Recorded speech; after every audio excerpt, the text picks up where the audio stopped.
cha Tuongee Asubuhi katika kipengele cha mwisho cha kipindi hiki, kipengele cha mjadala, na leo hii tutajikita kuangazia siku 16 za kupinga ukatili wa kijinsia. Tunafahamu kwamba kila tarehe 25 Novemba mpaka Desemba 10 ya kila mwaka dunia huadhimisha siku 16 za kupinga ukatili wa kijinsia, kampeni inayolenga kuongeza uelewa na kutoa wito kwa kuzuia ama kutokomeza ukatili dhidi ya wanawake na wasichana duniani kote. Na taasisi mbalimbali katika siku hizi 16 kuanzia Novemba 25 kama ilivyotaarifu hapo awali mpaka Desemba 10 wamekuwa wakifanya shughuli mbalimbali kuhakikisha wanapinga ama wanadhibiti ukatili wa kijinsia kwa makundi haya ambayo nimeyataja. Na pamoja na taasisi hizo ni pamoja na taasisi za kidini ikiwemo Kanisa la Kiinjili la Kilutheri Tanzania KKT, na pia wamekuwa wakifanya masuala kadhaa katika siku hizi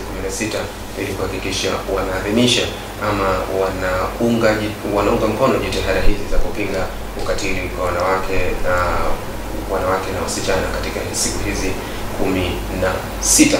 Na katika kufahamu kanisa hili linafanya kitu gani, hapa studio nimeungana na mchungaji Julia Gabriel Mutungi. Yeye ni mratibu lakini ni mtaalamu wa mafunzo KKKT, programu ya maisha endelevu na uwezeshaji. Lakini hapa studio hayuko peke yake, pia kuna mchungaji Obadia Rulalile, huyu ni mkuu wa jimbo KKKT na TOT, mradi wa hapana marefu isiyo na mwisho Nyamagana na Ilemela. Lakini pia tupo na mjumbe wa kamati ya shirikisho la vyama vya watu wenye ulemavu Tanzania katika mkoa wa Mwanza, huyo ni Jen Maira. Karibuni sana katika studio za Star TV. Karibuni Tuongee Asubuhi. Asante, tunashukuru sana. Za huko mtokako? Salama. Hebu tukianza na mama yangu pale. Shiva, hata hali zenu vipi? Hali zetu ziko vizuri. Kwenye hizi siku 16 mnafanya kitu gani? Katika hizi siku 16 tunaiambia jamii kwa kukutana na watu, kwa mfano wazazi wa watoto wenye ulemavu, namna ambavyo ni muhimu kuwa na hawa watoto katika familia zao, na bila kuwakatia tamaa, bila kuwanyanyapaa wala kuwabagua. Okay. Kwa maana ya kwamba pengine anaweza kuwa na watoto 5 lakini yule mwingine wa 6 pengine ana ulemavu, kwa hiyo akaona kwamba huduma zote azielekeze kwa hawa wengine, kwa kuona kwamba huyu pengine kulingana na mapungufu alionayo ya kimaumbile hawezi kufanya chochote. Okay. Kwa hiyo huo nao ni ukatili. Kwa hiyo tunawaelimisha na kuwaeleza ya kwamba ni muhimu kwamba hawa wote ni watoto. Na tukirudi pia katika maandiko kwamba sisi sote tumeumbwa kwa mfano na sura ya nani?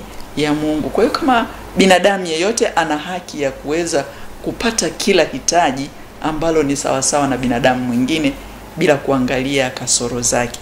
Kwa hiyo pia tunaendelea kuwafahamisha pia jamii, kwa mfano kupitia hivi vyombo vya habari, kwamba jamii itambue ya kwamba watu wenye ulemavu ni sawa na watu wengine. Lakini pia katiba yetu ya Jamhuri ya Muungano wa Tanzania inasema kwamba binadamu wote ni sawa. Kwa hiyo kama binadamu wote ni sawa, mimi Jeni ninahitaji kula, nahitaji kuvaa, nahitaji kuishi, nahitaji kupenda, nahitaji kupendwa, nahitaji kila kitu. Yaani maisha ya kila siku ya binadamu lazima niyafanye kama binadamu. Lakini cha kusikitisha ni kwamba wakati mwingine binadamu hawa tunasahau kwamba mtu akishapata dosari kidogo katika maumbile au katika mwili wake, basi yule mtu anawekwa pembeni, kana kwamba sasa katika ule binadamu sasa amefanya nini? Ameondolewa, kwamba hawezi tena.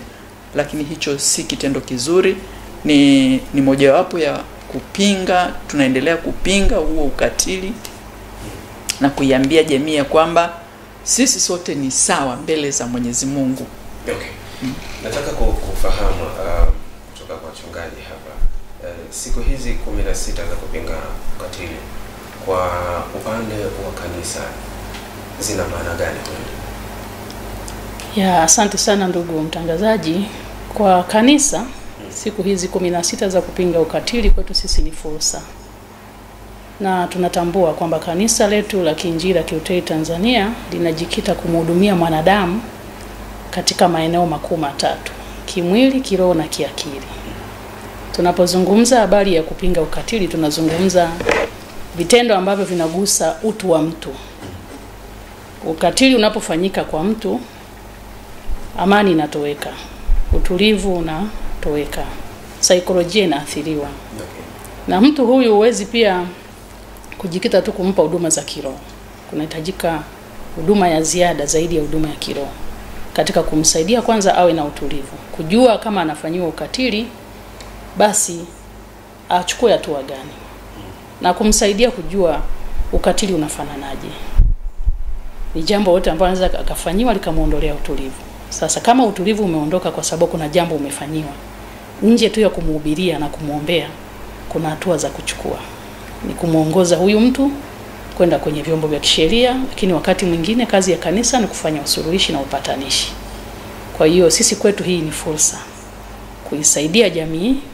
Uwepo wetu katika siku hizi na maadhimisho ambayo tunakwenda kuyafanya kwa hizi siku 16 ni kuelimisha jamii juu ya ukatili ni nini, na ukatili unaathiri jamii kwa kiasi gani, jamii lakini pia mtu mmoja mmoja, na madhara yake yanalikuta kanisa pia, kuanzia kwenye ngazi ya familia.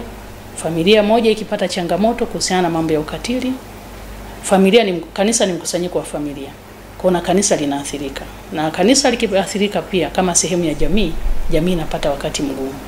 Kwa hiyo lengo letu ni kupeleka ujumbe kwa jamii, kujua kwamba ukatili ni nini, unatokeaje, watendaji wakuu ni kina nani, na inapotokea umefanywa ukatili uchukue hatua gani kama muumini wa kanisa, lakini pia kwa sababu kwa njia hii ya maadhimisho tutagusa hata nje ya kanisa.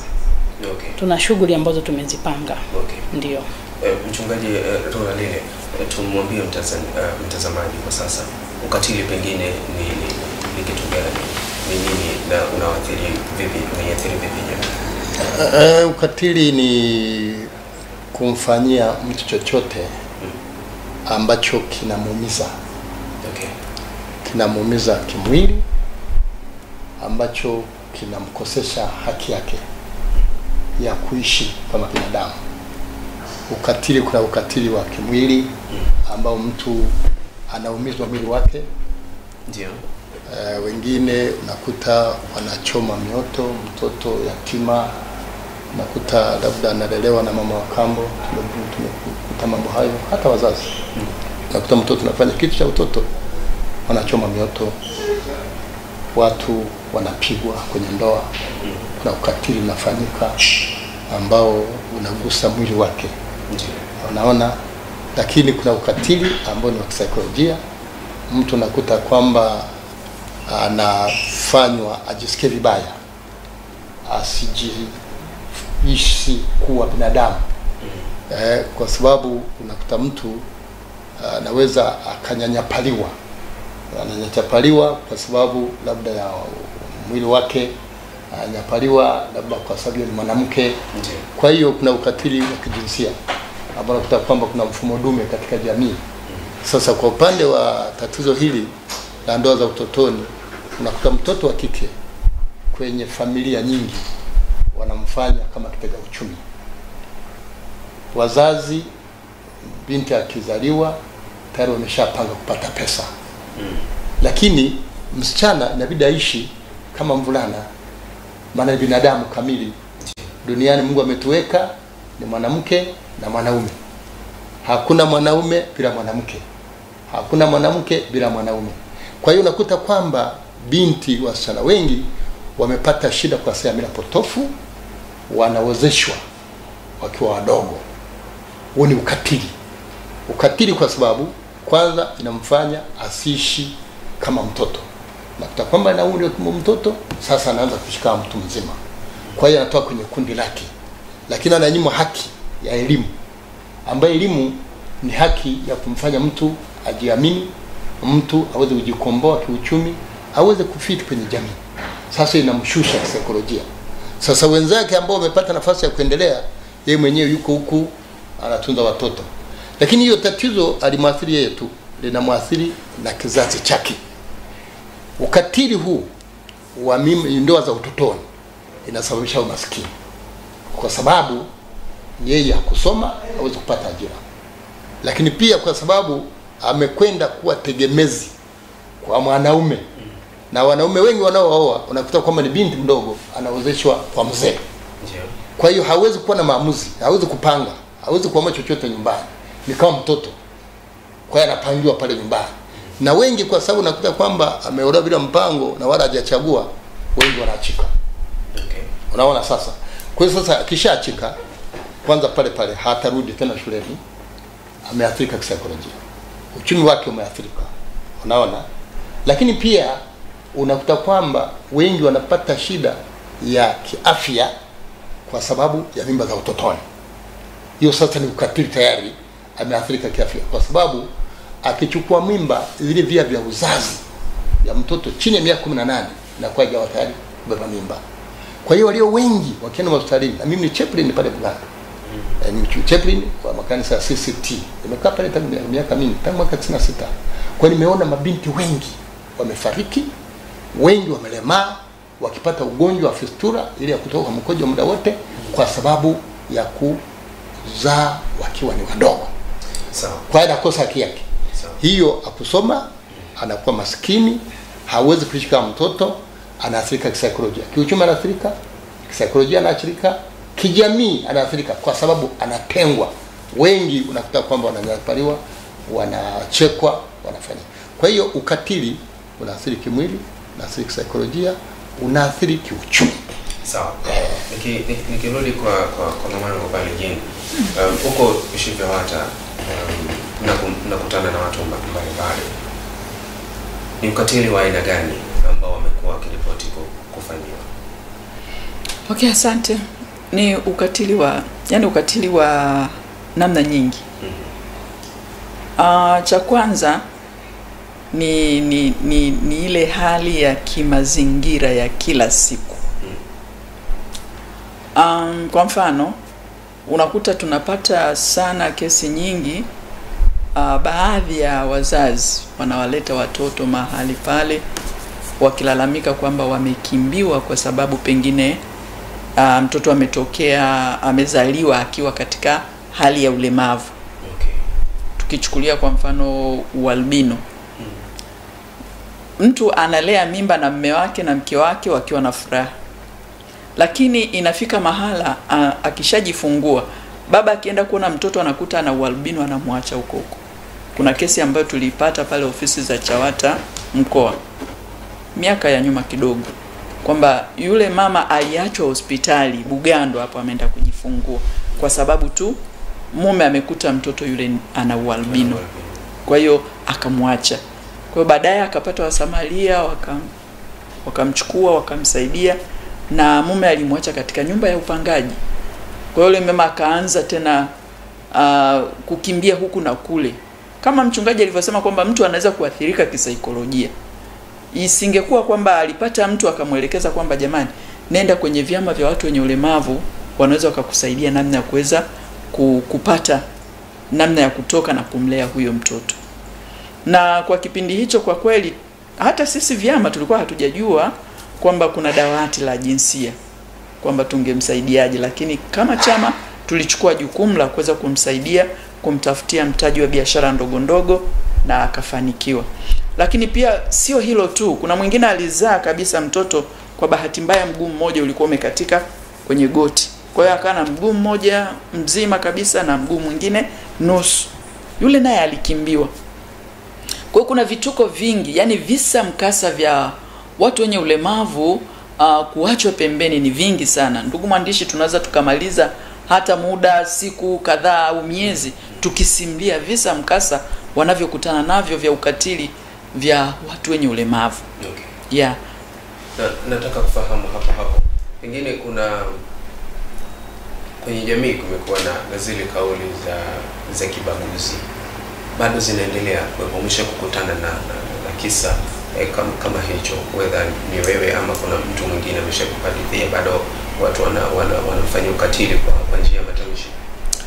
Yeah. Kuna baadhi ya watu wachache ambao pengine tunaweza tukasema kwamba ni uelewa wao mdogo au hawakutani na taarifa. Bado wanatumia zile kauli, kwa mfano kumuita mtu kilema. Kuna baadhi ya watu bado wanaita. na kuna watu wanaweza kuita zeruzeru. Okay. Mtu anaweza kumuita mtu asiona kipofu. Anamuita labda pengine ni mtoto anayekaa naye jirani ana ulemavu wa akili, anamuita taila. Kwa majina hayo bado yanatumika na hasa katika mitaa yetu. Kwa hiyo ni hali ambayo tunapaswa kupambana katika hizi siku 16.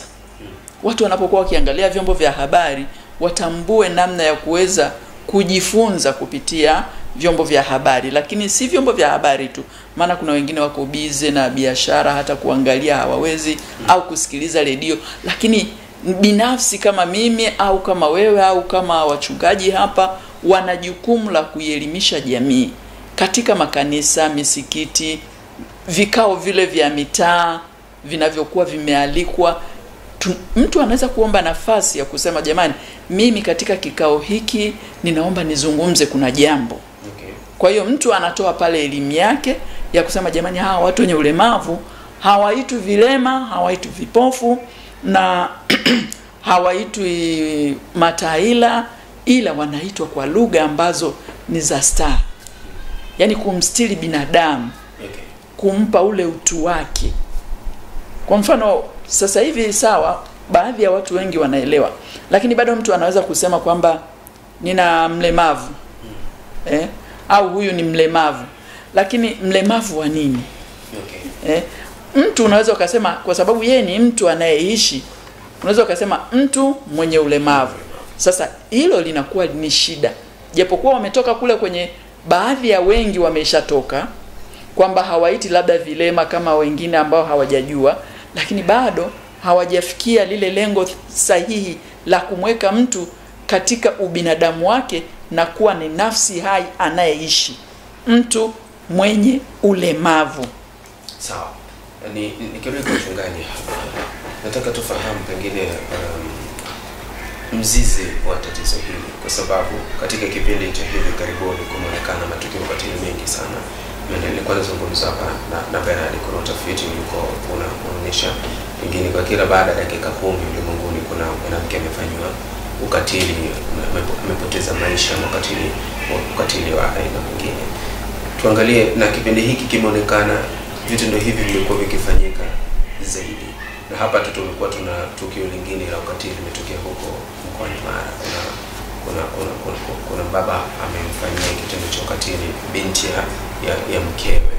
Kwa hiyo tutazame hili, na nyinyi ni viongozi wa dini.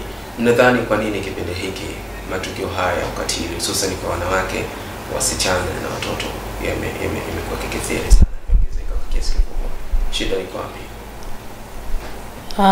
Viko visababishi vingi sana vya ukatili katika jamii, na vinatofautiana kutoka eneo moja kwenda eneo jingine, lakini viko visababishi ambavyo tumevilisi kutoka zamani, tunavifahamu. Swala zima la mfumo dume pia linachangia.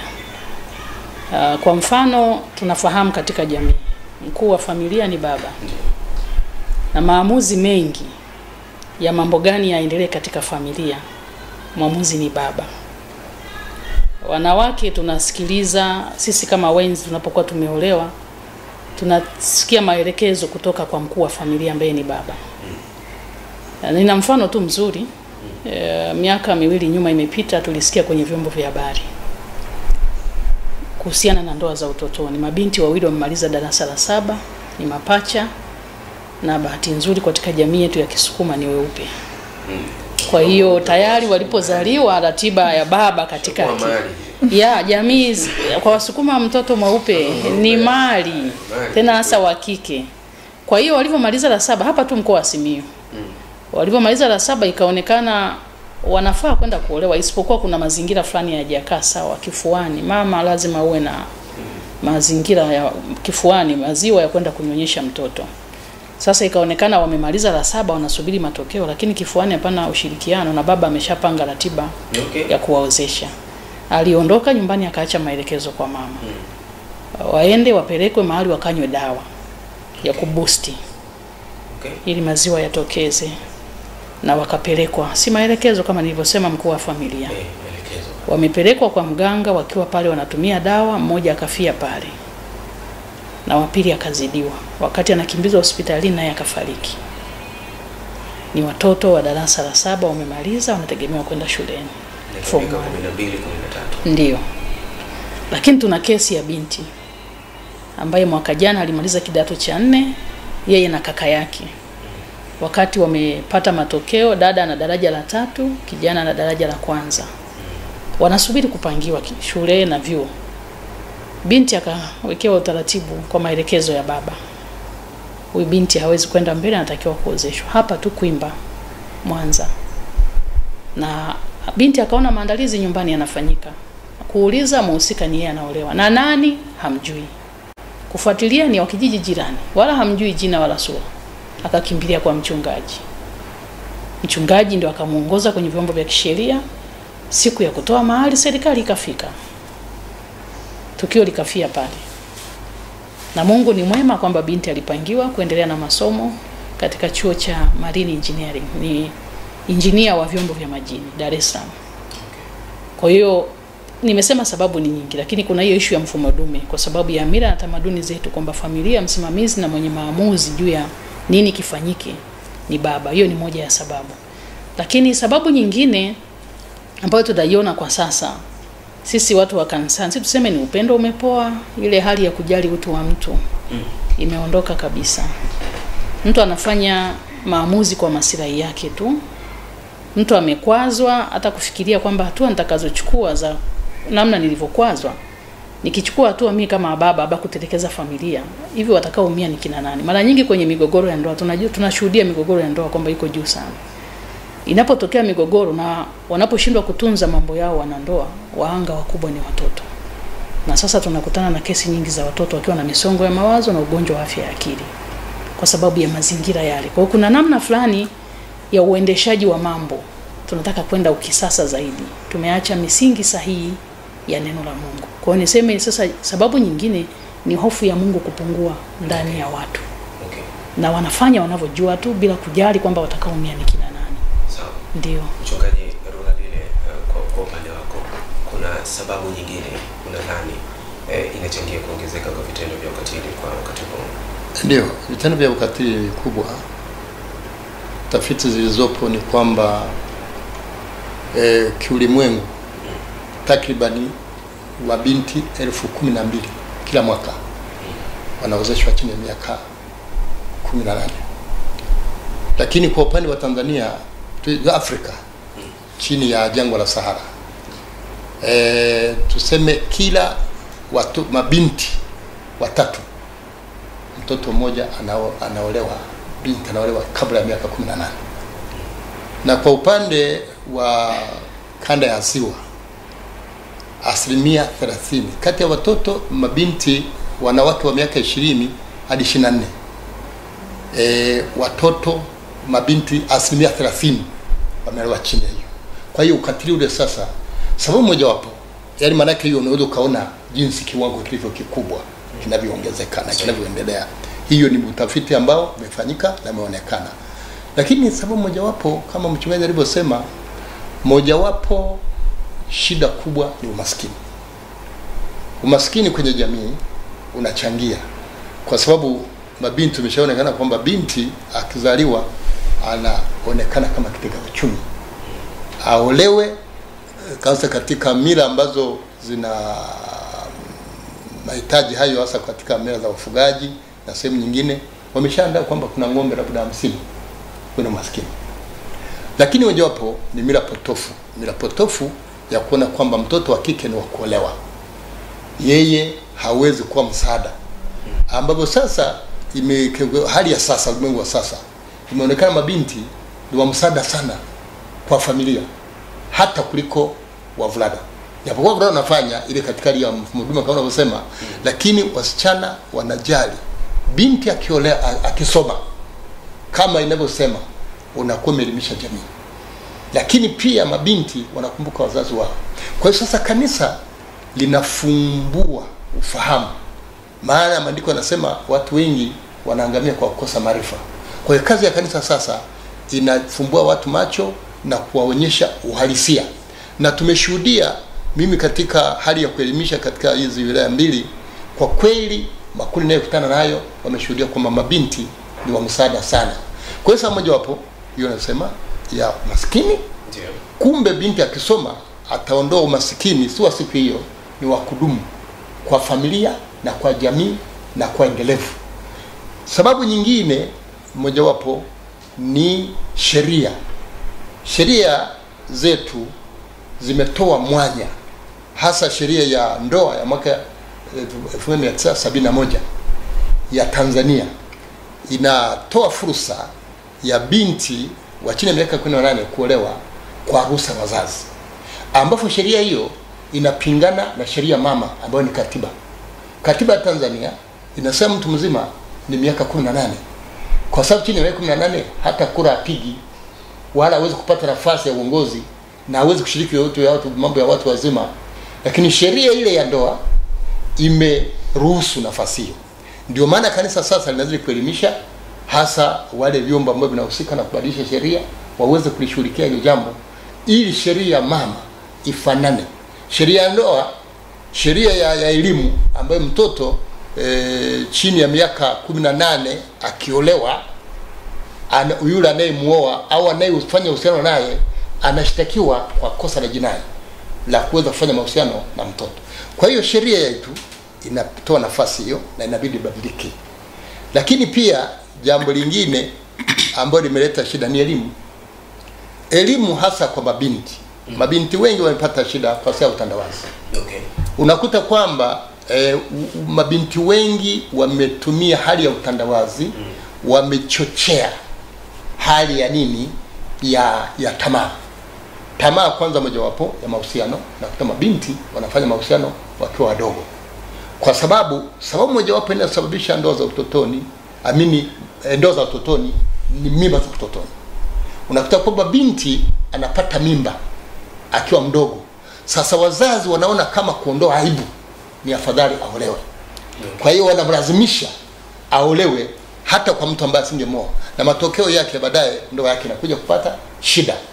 Kwa hiyo ile elimu ya kuelimisha mabinti, lakini pia si mabinti tu, jamii, kwa sababu jamii kuna ushawishi mwingi na mazingira yetu. Unakuta kwamba mabinti wengi wakiwa wanasoma shule wanakwenda mbali, na shule nyingi hazina bweni.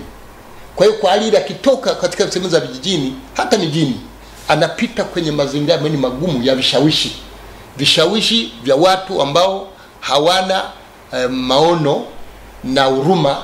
Kwa hiyo wanamuingiza kwenye mazingira ya vishawishi, hasa kwa kumpa zawadi. Unakuta wengi wanawapa zawadi. Kuna binti sasa kama ni maskini, ametoka kwenye familia maskini, anapewa vyakula, anapewa chips, anafanya hivyo. Lakini hata hizi bodaboda zimetoa ushuhuda. Bodaboda unakuta kwamba mtoto hana rania, baadaye laika aliyopewa kwenda usafiri anaitumia, boda anampa msaada. Akimpa msaada, baadaye akimwambia roho anamwambia anakubali. Kwa hiyo mazingira ya umaskini, mazingira ya potofu, mazingira ya elimu ambayo kwa kweli ni tatizo kwa mabinti na kwa wazazi na kwa jamii. Ni tatizo mojawapo. Vipi mama yangu Mera, unakubaliana na maoni ya wachungaji kuhusiana na swala hili la ukatili wa kijinsia? Ninakubaliana kabisa. Sawa. Nataka kufahamu Shivawata, kwenye hizi siku 16 nimesema mnatoa elimu, mnatumia njia gani kuwafikia hawa watu? Kuna shughuli zozote mmeziandaa katika hizi siku 16 ili kuhakikisha elimu inafika kwa jamii? Katika hizi siku 16 tuwezi tukasema kwamba tunaifanya moja kwa moja katika makusanyiko. Lakini majukumu yetu ni kufika kwenye zile ngazi za chini. Kuna baadhi ya watu, kukutana na watu, kuzungumza nao, na kwa sababu kwa sehemu kubwa tunajua kwamba kuna wazazi ambao wana watoto wenye ulemavu. Hao ndio tunaowafikia. Kwa kuzungumza pia na walimu mashuleni, kwenye shule hizi ambazo zina vitengo jumuishi, kuzungumza nao, kwa sababu wakati fulani ukizungumza na wale wanaweza wakakufikishia ujumbe hata kwa wazazi pia kwenye vikao vyao vya wazazi. Kwa hiyo ndio njia ambayo tunaitumia, kwa sababu ukizingatia kwamba kufanya midaharo, kufanya mikusanyiko inahitaji rasilimali fedha. na kwa sababu rasilimali fedha kwa vyama vya watu wenye ulemavu ni changamoto, basi tunatumia hizo njia mbadala za kukutana na watu, kukutana na walezi, wazazi, kuzungumza nao juu ya habari za ukatili kwa watu wenye ulemavu. Na vipi kuhusu miundombinu? Umezungumzia maeneo hayo ya shule, lakini kuna ofisi mbalimbali za serikali na maeneo mengine. Miundombinu ipo vizuri kiasi gani ili kuwawezesha nyinyi kuweza kupata huduma? Kwa sababu hili ni swala gumu kabisa kwenye miundombinu. Tukiangalia kabisa sera ya nchi inasema kila jengo liwe rafiki, hata kama ni kwa jirani. Kwa mfano mimi labda ninaishi kule Nyasaka kwenye mtaa wangu wa Nyanda, na jirani yangu ananijua kabisa mimi nina ulemavu, akaamua kujenga jengo lenye ngazi la kwake la kuishi, huyu amenifanyia ukatili. Hataki kabisa mahusiano mimi na yeye. Lakini tunaendelea kuelimishana na hata hawa mainjinia wao wanajua kabisa kwamba kila jengo lazima liwekewe lampu. Kila jengo, hata lio la kuishi. Sehemu zozote zile ambazo zinatoa huduma kama sokoni, maduka ya watu, lazima waweke nini? Lampu. Kwenye benki, kwenye hospitali. Tunashukuru kwamba serikali sasa imeanza kuwafuatilia, kwa sababu hospitali nyingi sasa zinajengwa zikiwa na sehemu ya lampu, lakini bado, kwa mfano tukiangalia jengo la mkuu wa mkoa, ni jengo ambalo limejengwa watu wanajua kabisa, yani elimu imeshatolewa vya kutosha. Lakini sasa hebu angalia pale kwenye ofisi ya mkuu wa mkoa, mtu kama mimi ni lazima nitafute support ya kufanya nini? Ya kubebwa, na ni kitendo ambacho sio sahihi. Lakini ndugu mtangazaji, na nyinyi mnapaswa pia kubadilika, maana hapa napo bado kuna ukatili wa namna fulani. Na tukizungumzia hivyo kwamba bado tuko kwenye mchakato mgumu wa kuwa tunatoa kila sehemu tunakokwenda lazima tuelimishe. Lakini pia tunawaasa viongozi wa SHIVYAWATA kwenye maeneo ya ibada zao, iwe ni misikitini, iwe makanisani, wajaribu kuzungumza na viongozi wao kwamba ni lazima hili jengo, kwa sababu mimi ni muumini wenu, tunafanya nini? Mnataka tutengeneze hivi ili nipate nafasi ya kupita. Lakini sio hivyo tu, bado kuna shida moja kwamba ndani ya ofisi bado hakuna ukalimani. Kwa hiyo pia bado hiyo ni shida. Ofisi nyingi hazina wakalimani. Sasa huyu mwenzetu mwenye uziwi, taarifa zake, haja zake, shida zake, huduma yake ataipataje? Maana hakuna mawasiliano. Lakini sio katika maofisi tu, hata ndani ya makanisa, hospitali, vituo vya polisi, hakuna hivyo vitu. Okay. Sawa, nikirudi sasa kwa wachungaji hapa. Kwenye hizi siku 16 tumemsikia Bi Jane Maira kwa upande wa SHIVYAWATA anachokifanya. Nataka kufahamu kwa upande wa kanisa kwenye hizi siku 16 mna shughuli zipi? Tumejipanga kuweza kuifikia jamii katika marika yote, katika watu wa kada mbalimbali, na tunatumia wadau ambao wako hapa tayari wa haki za binadamu. Na mdau mmoja wapo ni SHIVYAWATA kama ambao unaona tuko nao. Kama kanisa tunafanya kazi na jamii. Kwa hiyo kwa hizi siku 16 rasmi tunaanza Ijumaa. Okay. Lakini niseme rasmi sasa tumeanza leo kwa sababu tunaifikia jamii sasa kwa njia hii ya vyombo vya habari. Tuna ratiba ya kutembelea vyombo vingi vya habari hapa Mwanza. Tutakuwa na watu wa Radio Free Africa, tutakuwa na Radio Jembe FM, tuna Kiss FM, tuna Inland Radio, lakini pia na radio nyingine ambazo ziko hapa. Okay. Makundi mbalimbali tunakwenda kwenye radio. Hapa tuko wachungaji na mama hapa kutoka SHIVYAWATA. Lakini kwenye radio huko tutakwenda na watu wanasheria, tutakwenda na dawati la polisi jinsia. Lakini pia tutakwenda na watu wa polisi, tutakwenda na madaktari, tutakuwa pia na watu wa maendeleo ya jamii na ustawi wa jamii. Kwenye radio tofauti. Lengo letu ni kuifikishia message, ujumbe jamii juu ya swala zima la ukatili. Hiyo ni moja. Lakini cha pili, kama nilivyosema, tunafikia watu wa marika mbalimbali. Tuna ratiba ya kwenda kwenye shule za msingi, kuonana na watoto wa darasa la 5 hadi la 6. Tutakuwa shule ya msingi Mweri iko Sengerema. Pale tutazungumza na watoto kuhusiana na ukatili, kujua kama wanajua na wakifanywa ukatili wakimbilie wapi. Lakini pia kanda ya Ziwa inaongoza katika mikoa ambayo inahusika kwenye mambo ya ndoa za utotoni. Kuona pia na wao kama wanajua kikwazo kimoja wapo kinachoweza kusababisha wasifikie ndoto zao ni jambo hilo. Wanajua lipo na likitokea wafanye nini. Na si tu ndoa za utotoni na matendo mengine ambayo yanafanyika katika jamii kama ulawiti na ubakaji na kadhalika. Hiyo ni shule ya msingi. Lakini pia tutafikia waumini katika nyumba zetu za ibada. Tutakuwa na makusanyiko ya majadiliano kwenye nyumba za ibada ndani ya kanisa, lakini pia misikiti. Tutakuwa kuimba kwenye msikiti hapa Mwanza, tutakuwa kwenye makanisa yetu ya KKKT, lakini pia tutakuwa na wanaharakati wengine ambao ni wa Tanzania walioko kwenye maeneo ya kujipatia elimu. Tuna chuo chetu cha Biblia Nyakato. Pale tuna wanafunzi wa chuo cha maendeleo ya jamii pamoja na wanafunzi wanaosomea masomo ya theolojia na uinjilisti na uhudumu wa kanisani. Kwa hiyo tutakuwa na makusanyiko katika maeneo hayo na mijadala na midaharo, lakini pia tutakuwa na masuala mazima ya nyimbo, maigizo kuhusiana na mambo ya ukatili, kuielimisha jamii. Na kama nilivyosema, kanisa linafanya kazi na wadau. Okay. Wadau mmoja wapo ni Shivyawata, lakini pia tunao watu wanaitwa Aman Girls Organization wako hapa Mwanza. Ni watu ambao wamebobea katika utetezi wa mtoto wa kike, malezi na makuzi ya mtoto wa kike. Na wao pia tuko nao. Na kanisa letu linafanya kazi na wafadhili. Tutakuwa na wafadhili ambao wamepata nafasi ya kushirikiana na sisi, vyama vya kimisioni kutoka ndani na nje ya nchi kama Finland. Wote wako pamoja na sisi hapa Mwanza kwa hizo siku 16. Kwa hizo ni program ambazo tutakuwa nazo. Lakini pia tumeandaa mabango. Okay. Tutakwenda Sengerema, tutakwenda Misungwi, tutakwenda Magu, tutakuwa Ilemela na Nyamagana. Tunajaribu kuweka mabango, tutaweka mabango ambayo yana jumbe kuhusiana na mambo ya ukatili.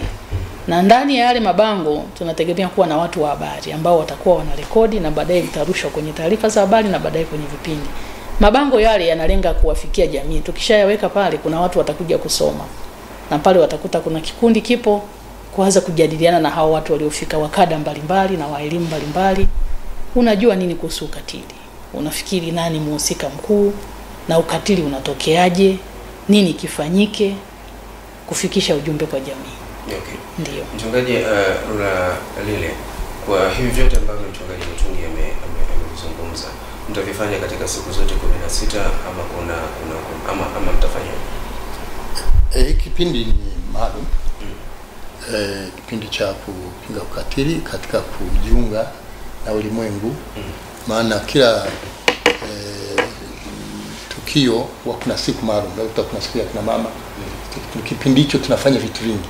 Lakini hili jambo ni endelevu. Okay. Ni kwamba kanisa jambo la kuelimisha hasa ukombozi wa mwanadamu ni jambo endelevu. Kwa hiyo hii tunaiweka kama alivyosema mchungaji katika kutembelea, lakini ni jambo endelevu, maana mradi huu yani hii program inaendelea mpaka makesho. Na kwenye kila eneo kuna TOTs. Mimi ni TOT katika wilaya ya Ilemela. TOT ni nini? TOT ni tutor of tutors or teachers. Tuseme kwamba ni mkufunzi. Kwa lugha ya Kiswahili ni mkufunzi wa walimu wa wafundishaji. Okay. Teachers of teachers. Okay. O tutor of tutor. Maana yake wewe ni kufundisha wafundisha. Kwa mfano, katika mambo ya TOT unawezesha wawezeshaji. Ninakwenda nakutana walimu sawa, watakao fundisha wanafunzi. Lakini pia ninakaa na wazazi. Wazazi nikiamini kwamba ndio walimu wakuu wa familia. Unaona? Tunakaa na wachungaji, tunakaa na mashehe. Kwa nimeshakutana nao. Kwa hiyo ni mwalimu wa kufundisha walimu hasa kwa lugha ya nyepesi. Sasa kwa maana hiyo kila kona kwa mradi huu tunao kila wilaya. Kwa mfano kuna Magu ametaja, kuna TOT moja. Kule Kwimba kuna TOT moja. Kule tuseme Zanzibar kuna mashehe ambao ni TOTs. Kwa jambo hili tunategemea liwe endelevu. Na wale ambao sasa tumeshawaelimisha hata baada ya jambo hili kuisha mradi, kwa mfano mfungo, elimu inaendelea, kwa sababu sisi katika Ukristo tumetumwa na Yesu kwenda kufanya mataifa yote kwa wanafunzi. Sawa. Tukifundishwa. Kwa hiyo kufundisha ni jambo endelevu. Sawa. Mama Maira, pale tunahitimisha sasa kipindi chetu. Wewe unatoka SHIKAWATA, tunaondokaje hapa? Ni kwamba jamii ya watu wenye ulemavu kwa kiasi fulani ni wengi katika jamii, lakini pia ni wachache kwa kutotambulika. Sijui kama unanielewa. Yeah. Kwa hiyo hapa wito wangu kwa jamii ya kwamba tuendelee kutoa hizi elimu za kupinga ukatili. Maana kwa watu wenye ulemavu ukatili ni mwingi. Ni mwingi sana. Kwa hiyo tuendelee kutoa hizi elimu na jamii itambue ya kwamba watu wenye ulemavu ni sawa na watu wengine, isipokuwa tu katika yale madhaifu yao walio nayo ya kimaumbile ni lazima washikwe mkono kwa namna moja ama nyingine, waweze kutoka mahali walipo na wajitambue. Lakini cha pili pia katika hili namna ya kupinga ukatili, kwamba sisi wenyewe watu wenye ulemavu tujitambue, tujikubali na tujisimamie, kwa maana ya kwamba ya kusimamia sheria ya watu wenye ulemavu, lakini na sera ya nchi ya watu wenye ulemavu, kwamba ni vema wakaijua ili wanapokuwa wanadai hizo haki zao waweze kusimama katika sheria na sera ya nchi ili kuondokana na hii hali ya unyanyapaa na ukatili. Maana wakati mwingine unaweza kufanywa ukatili kwa sababu hujui kwamba mimi napaswa nijisimamie vipi. Kwa hiyo kama wakishatambua ni rahisi, watazidai haki zao, watajua hapa nimetendewa ukatili. Kwa hiyo sasa ukatili sasa nini? Sasa basi kwa watu wenye ulemavu. Hilo ndilo ombi langu kwa jamii. Naam, mchungaji Mutungi, kwa upande wako tunahitimishaje hapa, tunatokaje hapa? Ninaomba tu nitoe wito kwa jamii. Kwanza nihamasishe juu ya kupendana. Pendane, ukipenda wewe kufanyiwa yale ambayo unataka kufanyiwa ya kukupa amani na utulivu, mfanyie na mwenzako. Inawezekana kuna watu ambao wako kwenye jamii na wamefanyiwa ukatili, na wakati mwingine wanajihisi kukata tamaa, hawajioni kuwa ni wa thamani. Hii ni fursa nyingine ya kuwapa taarifa kwamba iko fursa ya wao kubadilisha maisha yao kwa kupaza sauti, wavunje ukimya.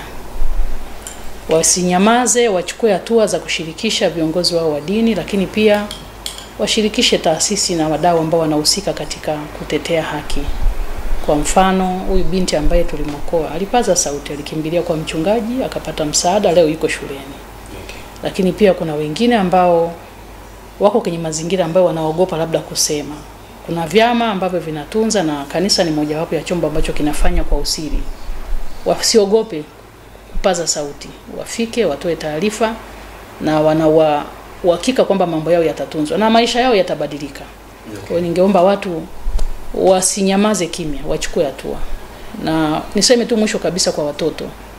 Watoto, kuna namba ya serikali ambayo iko wazi na inatumiwa na watoto na hata watu wengine wazima. Hata kama hauna vocha, unaweza ukapiga, ni 116. Kuna ukatili wa aina wote unafanyika. Umeona uwezi kumwambia kiongozi wako wa dini, uwezi kumwambia mzazi au mlezi au hata mwalimu, unaogopa, basi piga 116. Inafanya kazi masaa 24 Tanzania bara na visiwani ni masaa 12. Na mtoto atapatiwa msaada hata kama ni mtu mzima wa ushauri pamoja na maelekezo nini cha kufanya. Sawa, mchungaji Ruhalili, wewe nataka uzungumzie siku hizi 16.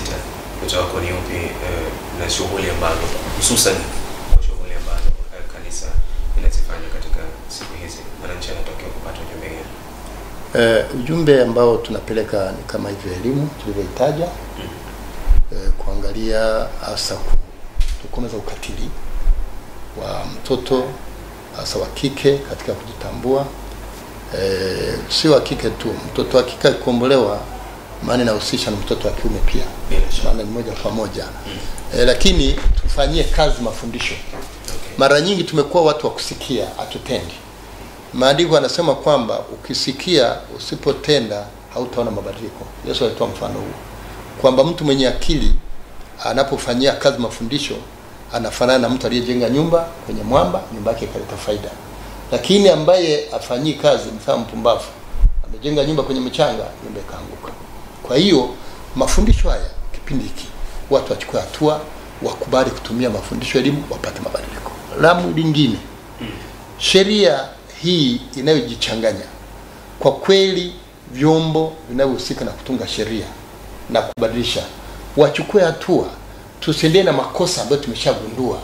Kwa sababu hii sheria inayo ya mwaka 71 inayoruhusu fursa au loophole ya binti chini ya miaka 18 kuolewa kwa ruhusa wazazi, ni jambo ambalo limepitwa na wakati, kwa sababu binti wa kipindi hicho anakuwa shuleni, wanamnyima haki yake mtoto wa kike kuendelea na elimu.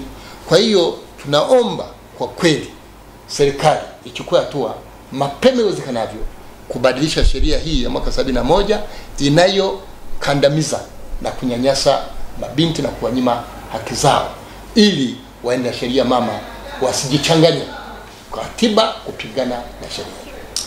Sawa, mtazamaji, asanteni sana kwa kuja studio kwa siku ya leo. Nashukuru kwa ushirikiano ambao mmeutoa. Na mtazamaji, hapa studio nilikuwa na mchungaji Julia Gabriel Mutungi, huyu ni mratibu wa kanisa la Kiinjili la Kilutheri Tanzania KKT, lakini pia ni mtaalamu wa mafunzo programu ya maisha endelevu na uwezeshaji. Lakini pia nilikuwa na mchungaji Obadia Rulalile, yeye ni mkuu wa jimbo KKT na TOT, mradi wa hapana maarifa isiyo na mwisho Nyamagana na Ilemela. Lakini pia nilikuwa na Jen Maira, huyu ni mjumbe wa kamati ya Shiva Wata. Asanteni sana kwa kuja kwa siku ya leo, na hapa kwa pamoja tulikuwa tukijadili siku 16 za kupinga ukatili wa kijinsia hususan kwa wanawake na wasichana. Na mimi ni Habib Abdullah Othman Feruz kwa niaba ya Bernard James na Lucy Mkono Lishandalo na wengineo. Mpaka wakati mwingine, kwa heri.